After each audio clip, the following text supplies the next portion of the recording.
সাম্প্রতিক সময়ে চরম উত্তেজনা বিরাজ করছে ইরান ইসরায়েলের মধ্যে। মূলত কিছুদিন আগে লেবাননে ইসরায়েল হামলা শুরু করার পর থেকে মধ্যপ্রাচ্যে নতুন করে আরেকটি যুদ্ধ শুরু হয়েছে। কিছুদিন আগে একযুগে নজিরবিহীন প্রেজার বিস্ফোরণ ঘটিয়ে এবং লেবাননের বিস্তীর্ণ অঞ্চলে বিমান হামলা চালিয়ে এই যুদ্ধ শুরু করেছে ইহুদিবাদী সন্ত্রাসীরা। সে আগ্রাসনের ধারাবাহিকতায় ইসরায়েল লেবাননের সবচেয়ে শক্তিশালী গোষ্ঠী হেজবুল্লাহর প্রধান হাসান নসরুল্লাহকে হত্যা করে।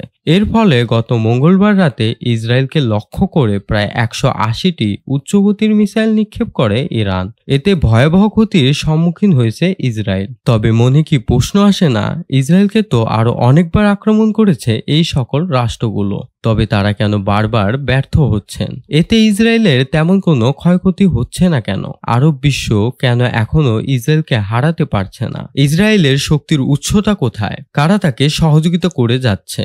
এই সকল রহস্যগুলো রহস্যচক্রের এই পর্বে উন্মোচন করা হবে। আসুন রহস্যটি উন্মোচন করা যাক।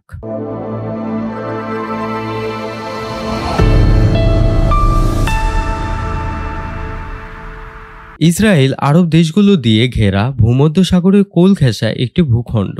স্বাধীন হবার পর থেকেই ফিলিস্তিনিদের উপর দখলদারিত্ব ও নির্যাতন চালিয়ে যাচ্ছে জঘন্যতম এই রাষ্ট্রটি। এই ভূখণ্ডে এত সমস্যা সৃষ্টি করার পরেও 22টি আরব দেশ মিলে ইসরায়েলের তেমন কিছুই করতে পারছে না। 1948 সালে ইসরায়েল গঠিত হবার পর থেকে প্রতিবেশী আরব রাষ্ট্রগুলোর সাথে দেশটি মোট 5টি বড় যুদ্ধে জড়িয়েছে এবং প্রতিবারই জয় পেয়েছে। কিন্তু আরব রাষ্ট্রগুলো কখনো একসাথে একজোট হয়ে ইসরায়েলকে আক্রমণ করেনি।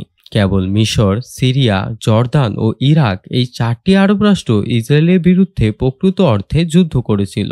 এটি মূলত ইসরায়েলের বিরুদ্ধে আরব রাষ্ট্রগুলোর ব্যর্থতার প্রধান কারণ। আরব রাষ্ট্রগুলোর ব্যর্থতার অন্যতম একটি কারণ হলো ইসরায়েলের শক্তির উৎস। ইসরায়েলের অন্যতম বড় শক্তি হলো এর সামরিক প্রযুক্তির আধুনিকতা এবং সক্ষমতা। ইসরায়েলের প্রতিরক্ষা বাহিনী আইডিএফ অত্যন্ত দক্ষ এবং প্রযুক্তিগতভাবে উন্নত। তাদের রয়েছে আধুনিক অস্ত্র, ড্রোন প্রযুক্তি, সাইবার যুদ্ধ সক্ষমতা এবং বিশেষভাবে প্রশিক্ষিত সৈন্যবাহিনী। এছাড়া ইসরায়েলের বিমান বাহিনী এবং আয়রন ডোম ক্ষেপণাস্ত্র প্রতিরক্ষা ব্যবস্থা অত্যন্ত কার্যকর।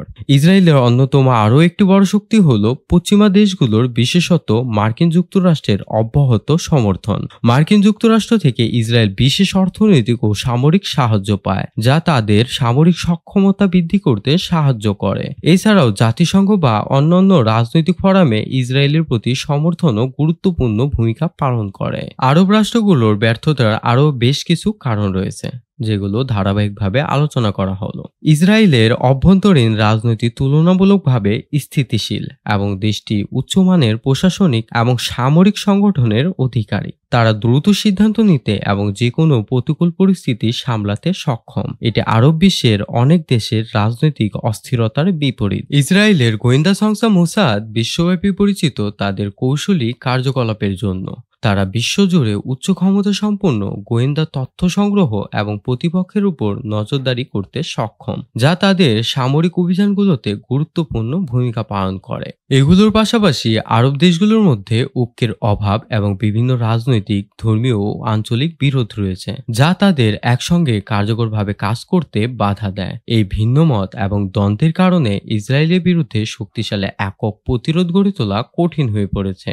ইসরায়েল বিভিন্ন দেশ, এমনকি আরব বিশ্বের কিছু দেশের সঙ্গেও কূটনৈতিক সম্পর্ক স্থাপন করতে সক্ষম হয়েছে।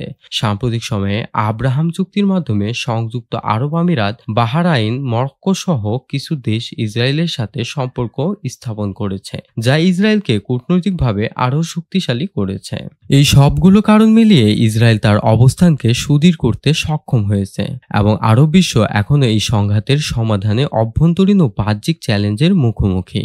ইসরায়েল যতই শক্তিশালী হোক না কেন, আল্লাহর শক্তির কাছে তাকে পরাজিত হতেই হবে। ইনশাআল্লাহ খুব শীঘ্রই মুসলিমদের হাতে পরাজিত হবে এই সকল ইহুদিরা। হে আল্লাহ, নির্যাতিত সকল ফিলিস্তিনি ভাই বোনদের রক্ষা করুন এবং সারা দুনিয়ার সকল নির্যাতিত মুসলিম এবং সাধারণ মানুষদের জালিমদের হাত থেকে হেফাজত করুন এবং জালিমদের ধ্বংস করুন।